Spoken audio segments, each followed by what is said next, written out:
बड़ी खबर है, गुड्डू मुस्लिम के धमकी भरा चिट्ठी मिलने से हड़कंप मचा है। आलमबाग के रहने वाले देवेंद्र तिवारी को मिली गुड्डू मुस्लिम के नाम से एक धमकी मिली है, जिसमें भारतीय किसान मंच के राष्ट्रीय अध्यक्ष देवेंद्र तिवारी को उन्होंने ये चिट्ठी मिली है। रात में उनकी गाड़ी पर यह लगाया गया था, जाम से मारने की धमकी भरा वो लेटर था जो उनके गाड़ी पर रात में लगा दिया गया था। देवेंद्र तिवारी ने पुलिस से शिकायत की है, उसमें 20 लाख रुपए आज लेकर इलाहाबाद पहुंचने की धमकी भी दी गई है। लेटर में एडीजी, एसटीएफ और सीएम योगी का भी नाम है। उमेश पाल हत्याकांड में शामिल है गुड्डू मुस्लिम और 5 लाख का इनामी भी है गुड्डू मुस्लिम। एसटीएफ को गुड्डू मुस्लिम का तलाश है और आज गुड्डू मुस्लिम की धमकी भरा चिट्ठी मिलने से हड़कंप मचा है। आलमबाग के रहने वाले देवेंद्र तिवारी को गुड्डू मुस्लिम के नाम से धमकी भरा एक चिट्ठी मिला है। यह भारतीय किसान मंच के राष्ट्रीय अध्यक्ष हैं देवेंद्र तिवारी और उनकी गाड़ी पर उन्होंने बताया कि मेरी गाड़ी पर यह रात में लगाया गया था, इसमें जान से मारने की धमकी भरा लेटर है। मेरा नाम देवेंद्र तिवारी है, राष्ट्रीय अध्यक्ष भारतीय किसान मंच। कल रात में मेरी गाड़ी में एक चिट्ठी मिली, गाड़ी के पीछे वाइपर में लगा रखी थी किसी ने, जिसमें गुड्डू मुस्लिम द्वारा मुझे धमकी दी गई और कहा गया कि 20 लाख रुपए आज पहुंचा दो, नहीं तो तुम्हें जान से मार दिया जाएगा। और बड़ा विस्तृत लेटर बड़ा है और उसमें माननीय मुख्यमंत्री जी का भी नाम है और अमिताभ सर का भी नाम है। तो मैं सरकार से निवेदन करना चाहता हूं, प्रशासन से इसके गंभीरता से लेते हुए इस पर कड़ी कार्रवाई करें, जो लोग हैं उनको पकड़ा जाए। आजमगढ़ जिले के जुनेदगंज भंवरनाथ मार्ग पर दोपहर सोनौली से आ रही रोडवेज बस की और ट्रक में आमने सामने टक्कर हो गई, जिसमें हादसे में चालक और परिचालक समेत बस में सवार 10 यात्री घायल हो गए हैं। एक मरीज जिला अस्पताल से रेफर है, जिसे प्राइवेट अस्पताल में भर्ती कराया गया है। चंदौली डिपो की बस सोनौली लाई गई थी, वहां से आ रही थी, वहीं बस वाराणसी के लिए चली थी।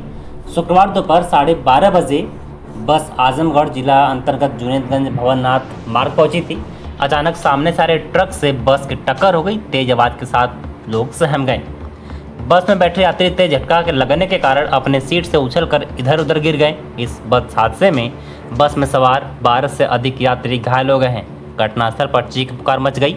स्थानीय लोगों की सूचना पर पुलिस भी मौके पर पहुंच गई है। इसके बाद एम्बुलेंस से घायलों को जिला अस्पताल लाया गया, जहां एक मरीज को आनन फानन गंभीर हालत देखकर रेफर कर दिया गया है, जिसे जिला मुख्यालय स्थित प्राइवेट अस्पताल में भर्ती कराया गया है।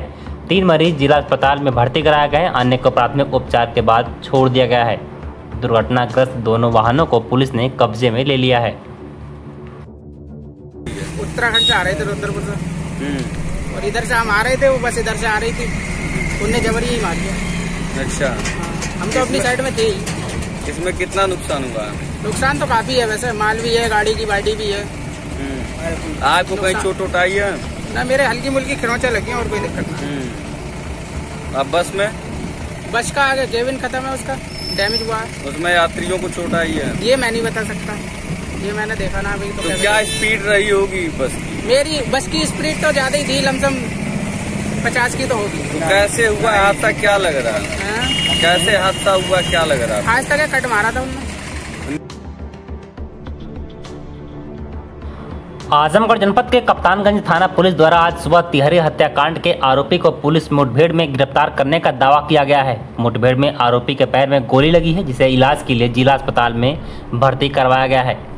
बता दें कि कप्तानगंज थाना क्षेत्र के धंधारी गांव में 20 वर्षीय युवक राजन सिंह ने भोर में करीब 3:30 पर कुल्हाड़ी से काटकर अपने पिता भानु प्रताप सिंह, पुत्र हरिनारायण सिंह, उम्र लगभग 48 वर्ष को मौत के घाट उतार दिया था।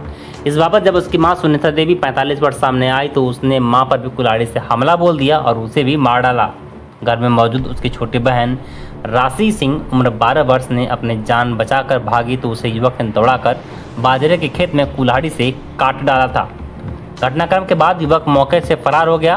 पुलिस ने मामले में मुकदमा दर्ज कर अपनी कार्रवाई शुरू कर दी थी और आज सुबह मुठभेड़ में आरोपी को कप्तानगंज पुलिस द्वारा गिरफ्तार कर लिया गया है। आरोपी के पैर में गोली लगी है, जिसे इलाज के लिए सदर अस्पताल में भर्ती करवाया गया है। पुलिस मुठभेड़ के दौरान इस अभियुक्त राजन सिंह को गिरफ्तार किया गया है। इस दौरान इसके दाहिने पैर में गोली लगी है। उपचार के लिए इसको अस्पताल भेजा गया, जहां वर्तमान में इसकी स्थिति सामान्य बनी हुई है। इसके पास से घटना में प्रयुक्त कुल्हाड़ी, स्वयं व अपने पिता के 2 मोबाइल, 2700 रुपया एवं घटना के समय पहने हुए लोअर, टी शर्ट और चप्पल बरामद हुए हैं। साथ साथ इसके पास से एक प्लास्टिक बोतल में पेट्रोल बरामद हुआ है, जिसका इस्तेमाल ये अपने जो कपड़े थे उनको जलाने के लिए इस्तेमाल करने वाला था। ये भी इसके पास से बरामद किया गया है कि गांव के एक व्यक्ति के यहाँ 2 बोरी गेहूं चोरी इसने किया था। इसके संबंध में जब इसके पिताजी को शिकायत की गई कि पिताजी के द्वारा, माँ के द्वारा इसको डांटा गया। इससे क्षुब्ध होकर इसने रात में लगभग 2:30 से 3 के बीच में उठा और 2 कुल्हाड़ी जो इसके घर पे ऑलरेडी रखी हुई थी उनको उठाया। एक कुल्हाड़ी से अपने पिताजी के सर पे कई बार वार किया। तब तक इसकी माताजी जग गई और इनके बीच में संघर्ष हुआ। इनकी माताजी ने इससे कुल्हाड़ी छीनने का प्रयास किया। उसके बाद इसने अपनी माताजी को भी दूसरी कुल्हाड़ी से कई बार उनकी गर्दन पे वार करके हत्या कर दी। और जो इसकी बहन थी, छोटी बहन, 14 वर्षीय छोटी बहन थी, जब वो खेत की तरफ भागने लगी तो उसको भी इसने कुल्हाड़ी से मार के गले पे कुल्हाड़ी से वार करके हत्या कर दी। इसके बाद इसने कपड़े बदलकर जो खून से सने हुए कपड़े थे उनको एक बैग में रखा और जो कुल्हाड़ी इसने इस्तेमाल की थी वो भी बैग में रखी। अपने पिताजी के मोबाइल, माताजी के मोबाइल और अपने पिताजी की जेब से 6500 रुपया निकाल कर अपने पास रख लिया। इसके पास एक कट्टा और कारतूस भी था जो इसने बैग में रखा। इस सारे सामान को इसने जाके गन्ने के खेत में छिपा दिया। इसका प्लान ये था, इसके बाद जो पूछताछ में इसने बताया है कि ये इसके बाद अपनी जो एक बहन बची हुई थी जो उस दिन शहर में मौजूद थी उसकी भी हत्या करने वाला था और ये जनपद आजमगढ़ वापस आया था। फरार होने के बाद जनपद आजमगढ़ वापस आया था अपनी बहन की हत्या करने के लिए। इसी दौरान ये गया था, उस बैग में जो इसका सामान रखा हुआ था, कट्टा रखा हुआ था, कुल्हाड़ी रखा हुआ था और उसके साथ साथ जो कपड़े रखे हुए थे उनको लेने के लिए पेट्रोल की जो शीशी इसके पास से बरामद हुई है उसके संबंध में इसने बताया है कि इसका इस्तेमाल इसको करना था। जितना भी साक्ष्य था, जो कपड़े बरामद हुए हैं, चप्पल बरामद हुई है, उन सबको जलाने के लिए ये पेट्रोल का इस्तेमाल करने वाला था। आजमगढ़ में दाऊदी बोहरा समाज ने आज मनाई ईद। आजमगढ़ जिलाधिकारी विशाल भारद्वाज, पुलिस अधीक्षक अनुराग आर्य ने मैं पुलिस फोर्स के साथ अलविदा की नमाज सकुशल संपन्न कराने के दृष्टिगत थाना कोतवाली क्षेत्र से चौक तक या पहाड़पुर, कोट किला, दलाल घाट, बदरका आदि स्थानों में नमाज स्थलों का भ्रमण किया।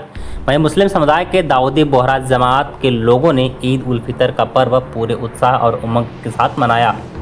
इस अवसर पर आजमगढ़ के पुरानी मोहल्ला स्थित जामा मस्जिद में दाऊदी बोहरा धर्मावलंबी एकत्रित हुए और सामूहिक रूप से नमाज अदा कर सबकी सुख समृद्धि के लिए दुआ की। सुबह की नमाज में शामिल होने के बाद समुदाय के सदस्य एक दूसरे से गले मिले और पर्व की बधाई देते हुए शुभकामनाओं का आदान प्रदान किया। नगर स्थित क्षेत्र में बोहरा जमात के कुल जनसंख्या लगभग 600 बताई जाती है।